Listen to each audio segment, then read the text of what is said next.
Καλησπέρα σας. Ονομάζομαι Μακρύδου Κατερίνα και για το μάθημα της τεχνολογίας ψυχαγωγικού λογισμικού και εικονική κόσμη θα σας παρουσιάσω τα βασικά χαρακτηριστικά του Among Us. Το Among Us είναι ένα online παιχνίδι για πολλούς παίκτες, 4 έως 10 συνήθως. Στο παιχνίδι αυτό οι παίκτες μπορούν να έχουν δύο ρόλους, crewmates και impostors. Οι πρώτοι έχουν ως στόχο τους να βρουν ποιοι είναι οι impostors. Στόχος των impostors είναι να σκοτώσουν ή να σαμποτάρουν τους crewmates πριν ολοκληρώσουν τα tasks. Κάθε crewmate έχει στη διάθεσή του να τελειώσει αυτά τα task. Αν προλάβουν όλοι να τα ολοκληρώσουν πριν οι impostors τους σαμποτάρουν ή τους σκοτώσουν, τότε κερδίζουν οι crewmates. Οι impostors κερδίζουν όταν σκοτώσουν όσους παίκτες χρειάζεται, ώστε να μείνουν ίσοι σε αριθμό. Π.χ. ένας impostor και ένας crewmate. Το παιχνίδι αυτό κυκλοφόρησε τον Ιούνιο του 2018 από την Innersloth και αναπτύχθηκε μέσω της μηχανής Unity. Ανοίγοντας το παιχνίδι, βρισκόμαστε στο αρχικό μενού όπου υπάρχουν δύο επιλογές παιχνιδιού, το local και το online. Στο local θα πρέπει οι παίκτες να είναι συνδεδεμένοι στο ίδιο δίκτυο Wi-Fi, κατά τα άλλα οι λειτουργίες του είναι ίδιες με το online. Στο host μπορώ να δημιουργήσω ένα παιχνίδι εγώ, όπου θα συνδεθούν οι υπόλοιποι παίκτες. Στο Available Games βρίσκονται όλα τα διαθέσιμα παιχνίδια στο local.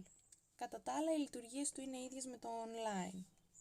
Οπότε μπαίνοντας στο online υπάρχουν δύο τρόποι για να ξεκινήσει ο παίκτης να παίζει, να γίνει host, δηλαδή να δημιουργήσει αυτός ένα παιχνίδι, ανάλογα με τις προτιμήσεις του, να επιλέξει σε ποιον χάρτη θα ήθελε να διαδραματίζεται, τον αριθμό των impostors,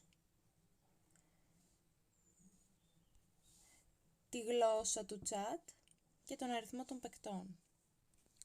Δημιουργώντας το παιχνίδι, δίνεται ένας κωδικός, τον οποίο μπορείς να τον μοιραστείς με άλλα άτομα που θέλεις να παίξεις μαζί τους. Αρχικά το παιχνίδι είναι private, ωστόσο όμως πρέπει να το γυρίσεις σε public, ώστε να μπορέσουν και άλλοι παίκτες να μπουν. Από το Customize μπορείς να αλλάξεις τον παίκτη σου χρώμα, να του προσθέσεις επιπλέον χαρακτηριστικά. Ωστόσο, επειδή θα πάρει πολύ χρόνο μέχρι να συνδεθούν οι υπόλοιποι παίκτες, θα μπω σε ένα public που έχει ήδη κάποιους παίκτες μέσα. Μπορούμε να διαλέξουμε σε ποιους χάρτες θα θέλαμε να παίξουμε, καθώς και πόσοι impostors θα θέλαμε να έχει το κάθε παιχνίδι. Και φυσικά το chat να είναι στα αγγλικά.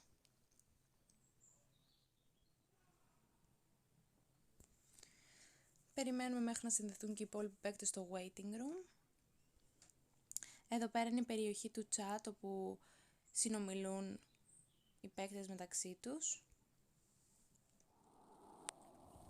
Ανοίγοντας το παιχνίδι, φαίνεται ο ρόλος ο οποίος του έχει αναθέσει τυχαία.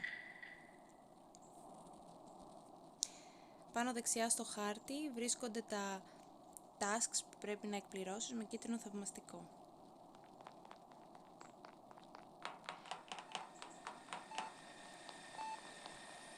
Με το use θα εκπληρώνει. Τώρα κάποιος από τους impostors έχει κάνει σαμποτάζ και πρέπει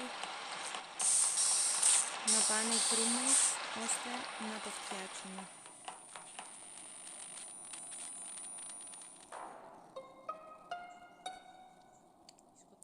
Όταν βρίσκεται ένας crewmate που τον έχουν σκοτώσει, γίνεται ένα meeting όπου οι παίκτες συνομιλούν μεταξύ τους για το ποιος πιστεύουν ότι το έκανε. Και μέσω της ψηφοφορίας διώχνουμε έναν παίκτη.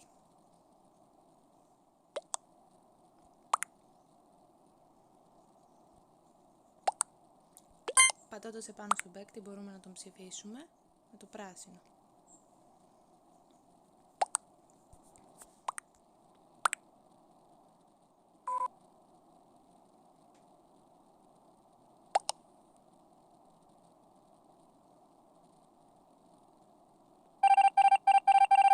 Βρήκαμε τον ένα από τους δύο λοιπόν. Είναι άλλος ένας να βρούμε.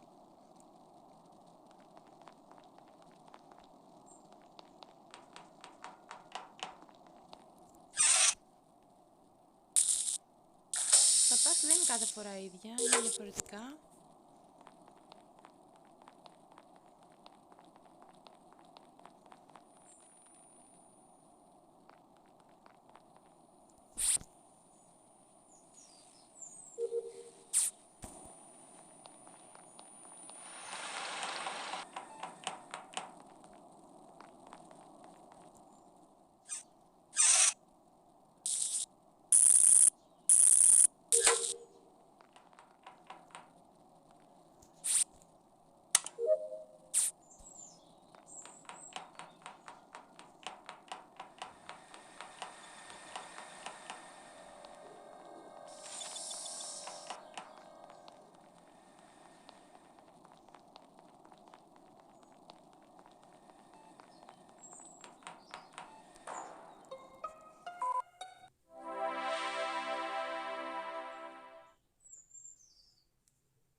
Υπάρχει μια λειτουργία που όταν ο παίκτης σκοτωθεί από κάποιον impostor, γίνεται φάντασμα. Σαν φάντασμα επικοινωνείς μόνο με τα υπόλοιπα φαντάσματα και μπορείς να εκπληρώνεις tasks ώστε να βοηθήσεις την ομάδα σου. Επίσης θα ήθελα να αναφέρω ότι όταν υπάρχει πάνω από ένας impostor σε κάθε παιχνίδι, για παράδειγμα 2 ή 3, αυτοί γνωρίζονται μεταξύ τους ποιοι είναι, ώστε να αποφεύγονται να μην σκοτώνει ο ένας τον άλλον ή να υποστηρίζονται μεταξύ τους τις ψηφοφορίες. Σε κάθε παιχνίδι υπάρχει ένα δωμάτιο με κάμερες, το οποίο δείχνει κάποια σημεία στο χάρτη και ποιοι περνάνε από εκεί. Τέλος, υπάρχει μια λειτουργία η οποία ονομάζεται Emergency Meeting, κατά την οποία ο κάθε παίκτης μπορεί να καλέσει όλους τους υπόλοιπους παίκτες σε meeting και στη συνέχεια σε ψηφοφορία, αν δει κάποια ύποπτη κίνηση. Αυτές ήταν οι βασικές λειτουργίες για το Among Us. Ευχαριστώ πολύ για το χρόνο σας.